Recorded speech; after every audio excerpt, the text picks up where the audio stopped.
Delhi party కార్యాలయంలో కాంగ్రెస్ కీలక సమావేశం. ఖర్గే అధ్యక్షతన కొనసాగుతున్న మీటింగ్. హాజరైన పీసీసీ అధ్యక్షులు, ఇన్ఛార్జీలు. నేడు 8 రాష్ట్రాలకు పీసీసీ కొత్త చీఫ్లను ప్రకటించే అవకాశం. హరీష్ రావు విమర్శలపై మంత్రి తుమ్మల ఆవేదన. తానెప్పుడూ అభివృద్ధి కోసమే పనిచేశానని వెల్లడి. క్రెడిట్ కోసం ఎప్పుడూ ఆరాటపడలేదని కామెంట్.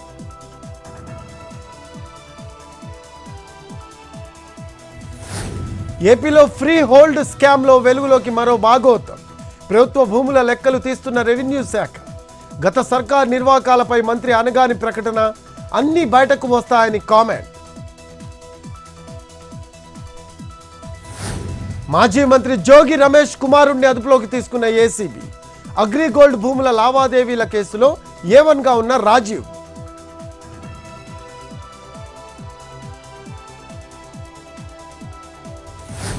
సీఎం చంద్రబాబు ఇంటిపై దాడి కేసులో జోగి రమేష్ పై విచారణ. ఇవాళ ఎంక్వైరీకి రావాలని నోటీసులు ఇచ్చిన తాడేపల్లి పోలీసులు.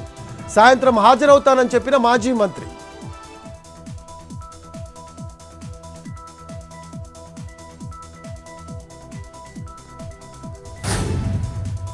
ఏలూరులో అరుదైన సంఘటన. మామకు తల కొరువు పెట్టిన కోడలు. 8 ఏళ్ల క్రితం అనారోగ్యంతో కొడుకు మృతి.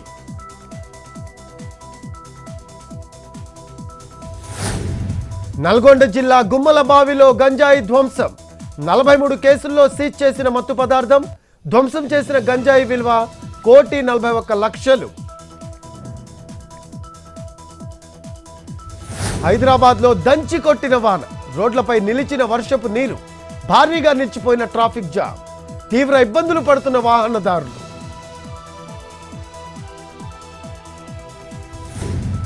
మధ్యప్రదేశ్ భోపాల్లో హర్ ఘర్ తిరంగా అభియాన్. హాజరైన సీఎం మోహన్ యాదవ్. బోటులో వెళ్తూ జెండా ప్రదర్శించిన ముఖ్యమంత్రి.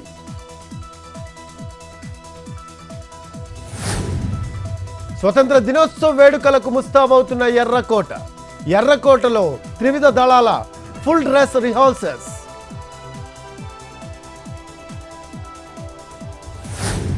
ఢిల్లీలో కొనసాగుతున్న హై అలర్ట్. యమునా నది పరిసరాల్లో పోలీస్ పెట్రోలింగ్. ఇండిపెండెన్స్ డే ముందు భద్రత పెంచిన అధికారులు.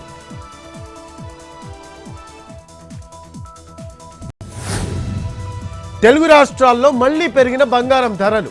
24 క్యారెట్ల 10 గ్రాముల పసిడి ధర 71,620.